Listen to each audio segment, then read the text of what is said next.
just seems incredible to me that I'm even here doing this.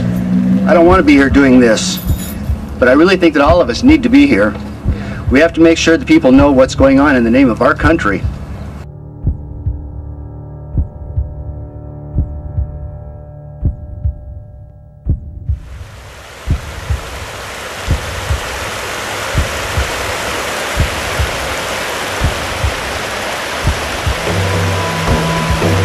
Open the door to peace. All is one. All is one. All is one.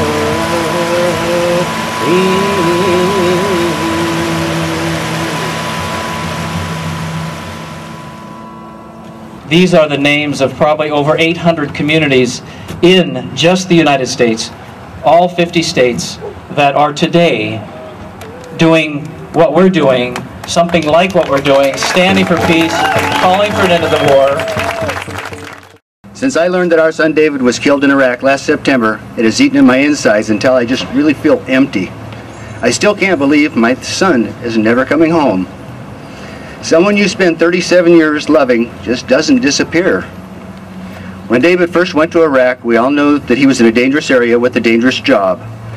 We just had to accept that he'd been trained properly and had the right equipment to get the job done. We supported David, but we also marched in protest against the war. With technology, David was able to call home on his cell phone once or twice a week. He always assured us that he was doing okay and not to worry about him, even though we could hear gunfire and mortars going off in the background. We had to file away the thought that something might happen to him and just hope that he was all right until he was able to call home again. When we learned of his death in this unjustifiable war, those awful feelings surfaced again. Everyone always feels that accidents always happen to the other people. I can't even begin to tell you how I felt when I heard the news of our son's death. Now when I start each day, I know I'm going to have to face it all over again. All the pain, the crying, and the emptiness. All the thoughts of never seeing my son again or hearing him laugh.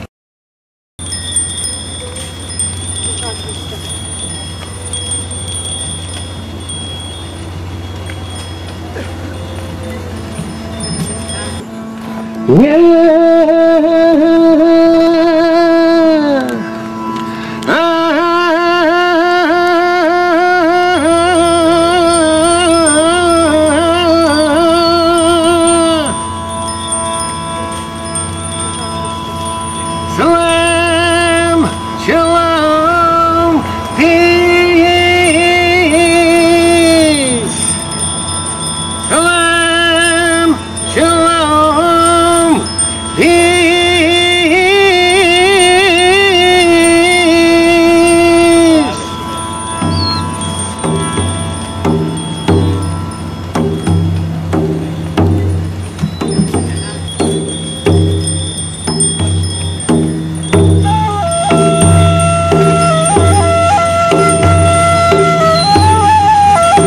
Robert Shane Hugh, 25 years old, Meridian, Mississippi. Larry Saville,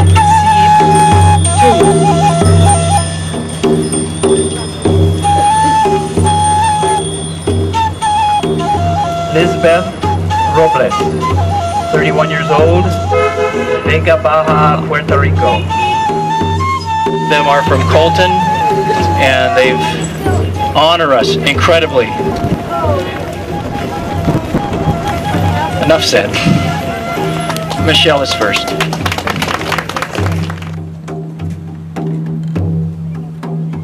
Our son, David Wayne Johnson, was numbered 1063. He was killed on September the 25th, 2004 by an improvised explosive device while he was traveling in a convoy along a major highway in Baghdad. It seems that you can't turn on your television today without hearing the media talking about the ultimate sacrifice of another fallen soldier in our so-called fight against terrorism. When I hear this same announcement repeated over and over, I have to wonder. I wonder why real Americans aren't outraged. Where is the outrage over the deaths of our sons and our daughters, our wives, husbands, dads, and moms? Our sons' and daughters' nobility has been used against them.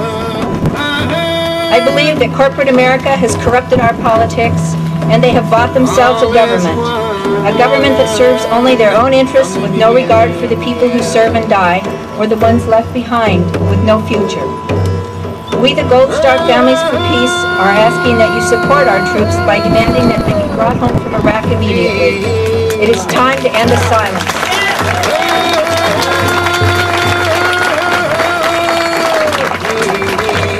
Today there seems to be a perception that speaking out against the war is not patriotic. That is simply not true. The world seems to be divided up into two groups, the good guys and the evildoers. George Bush has stated that you are either with us or with the terrorists. I am so tired of hearing that we can't support the troops and oppose the war. I don't think we are in Iraq to fight a war against terror or to give Iraqis their freedom. I think we are in Iraq to perpetuate the very excess that will eventually bring America to its knees if we don't change.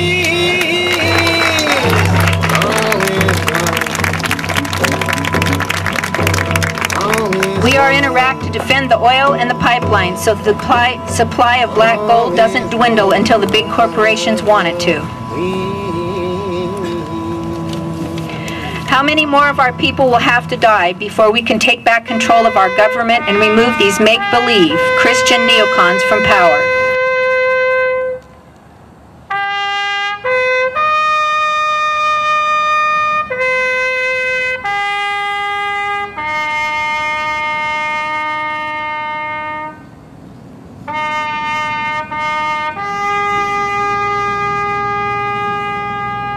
So to show support for our troops and to honor our fallen brothers and sisters, we must demand that our state government bring home the troops now. We must be prepared to take care of them when they get here and end the policies that allowed this illegal and immoral war to happen. Someone has to be strong enough, wise enough, and enough of a believer in peace to just say, enough, and mean it. The only people who can turn things around are people like you. People who care and young people who are waking up and can now see what is happening to them and their country. This is our country. We can take it back. It's our faith to take back, and it's our future. We shouldn't be afraid to speak out. Don't back down when your so-called friends tell you that this cause is righteous. Above all, don't keep your mouth shut. Don't let them keep spinning stories that anti-war families are weak, grief-stricken, confused, and troubled, and they just don't understand. Because this is false. We are strong, we are committed, and we can help to end this war. Being at my son David's funeral was the hardest thing I've ever done. We don't want others to have to go through what we've gone through. And I want to end by urging all of you to contact your Oregon legislators, the governor, and U.S. senators and representatives. With a big election year coming up, we need to reassert the balance of power in our government. We need to take our government back. If no one does anything, then everything will remain the same. We have to make changes. We have to take America back. Peace.